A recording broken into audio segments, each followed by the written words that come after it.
ভারত বাংলাদেশি ও বাঙালি ভাষাভাষী মানুষদের বিরুদ্ধে যথাযথ আইনি প্রক্রিয়া অনুসরণ না করেই জোরপূর্বক পুশব্যাক নীতি প্রয়োগ করছে বলে অভিযোগ করেছে আন্তর্জাতিক মানবাধিকার সংস্থা হিউম্যান রাইটস ওয়াচ।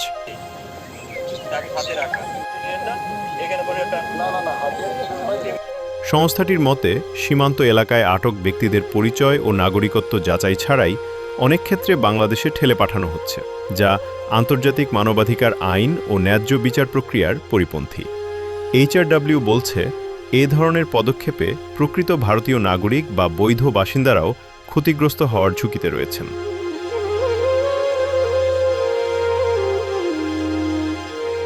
মানবাধিকার সংস্থাটি ভারত সরকারের প্রতি আহ্বান জানিয়েছে, কাউকে ফেরত পাঠানোর আগে তার পরিচয় যাচাই, আইনি সহায়তা পাওয়ার সুযোগ এবং যথাযথ আপিল প্রক্রিয়া নিশ্চিত করতে হবে।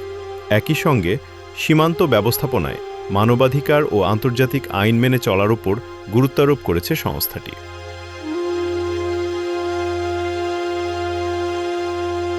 তবে এ বিষয়ে ভারত সরকারের পক্ষ থেকে আনুষ্ঠানিক কোনো প্রতিক্রিয়া পাওয়া যায়নি। বিশ্লেষকদের মতে সীমান্তে পুশব্যাক ইস্যু বাংলাদেশ ভারত সম্পর্কের একটি স্পর্শকাতর বিষয়।